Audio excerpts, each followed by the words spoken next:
When I realized I didn't have my own knife, we talked it over and decided it was not worth the risk to go back. All the weapons, except for one weapon, I believe it was my knife, was handed to Linda, and we drove along the road until we came to what looked like an embankment going down. Tex asked for something white, some sort of a piece of cloth.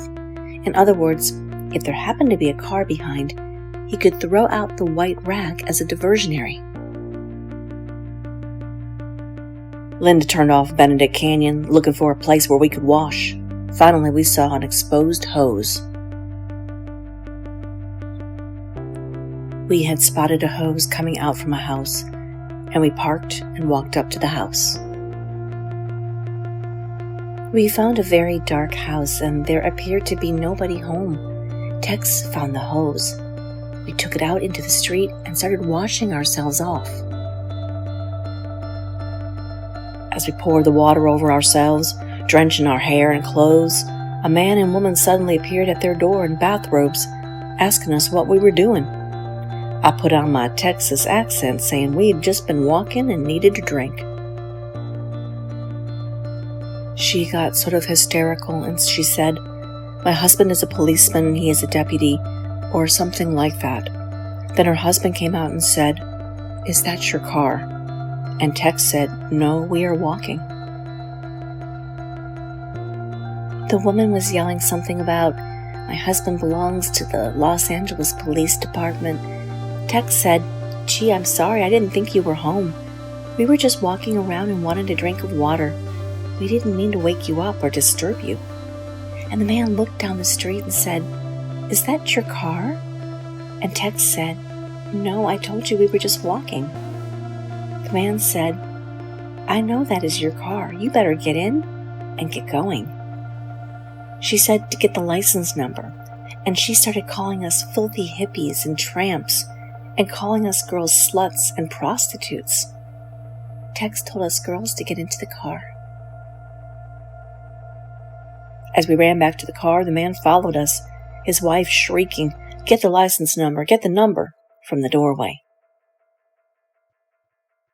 The man was right behind us, and he started to put his hand in the car to reach for the keys, and Tex blocked him, grabbed his hand. As I struggled to get the car started again, the old man came up to my window and stuck his hand in, grabbing for the keys. I managed to crank up the glass and drive off, leaving him shouting after us in the middle of the road. For some reason, it never occurred to any of us to try to kill him. He didn't live on Cielo Drive. If this man had called the police, he could have described the lunatics washing themselves with his garden hose at 1 a.m. and identified their vehicle.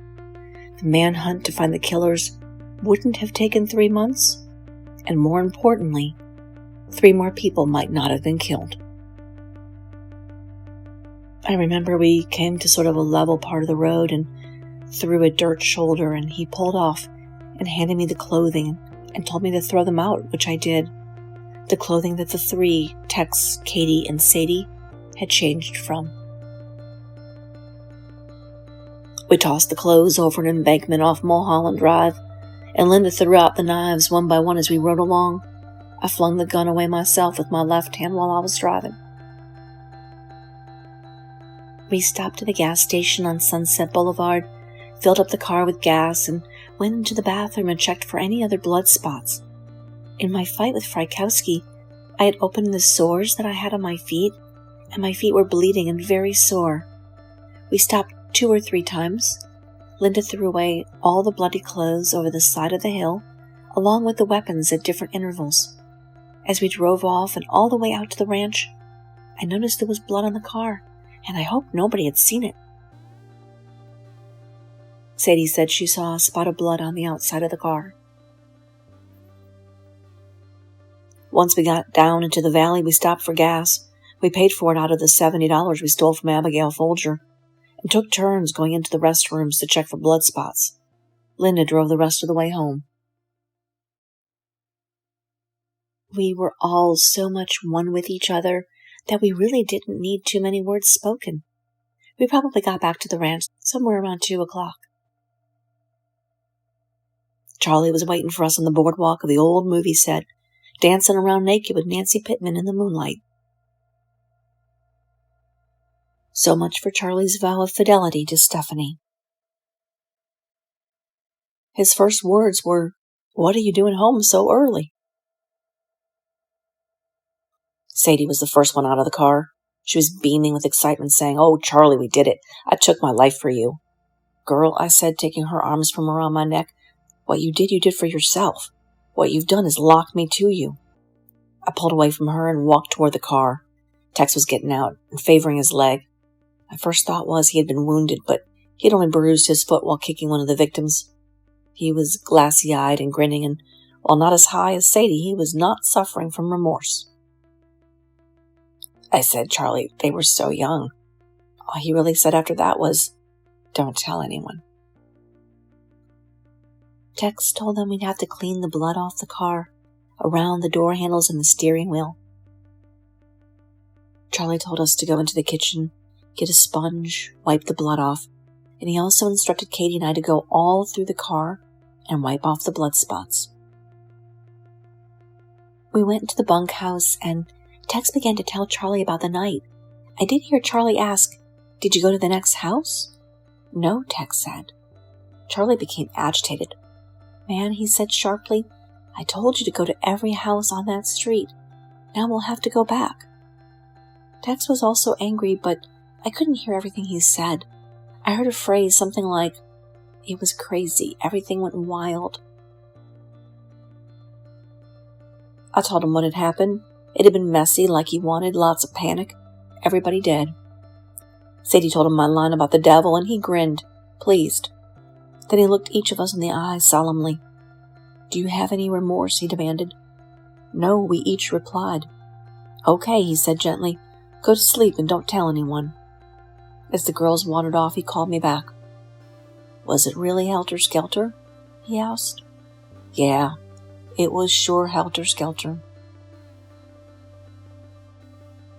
Everybody was gathered together, and he asked if we had remorse, and I kind of watched and waited what everybody else was saying and follow in their footsteps too, because I couldn't say what I was really feeling. Dragging myself into the next room, I fell on the bed, exhausted. I felt as though I had just killed myself. I felt dead. I feel dead now. Actually, after their return, Susan had sex with Clem. I had never met any of the victims. I felt no remorse for the murders, no revulsion at the incredible brutality of the killings. I felt nothing at all, not even fear of what might happen if I were caught, because like the rest of the family, I knew a secret. The next day or the day after that, Los Angeles and all the other pig cities would be in flames. It would be the apocalypse, the deserved judgment on the whole sick establishment that hated us and all the other free children, the establishment that had cheated Charlie out of his genius. While the rich piggies lay butchered on their own manicured front lawns, Charlie would have led us through a secret devil's hole into the bottomless pit, an underground paradise beneath Death Valley. That would be Charlie's gift to us, his children, his family.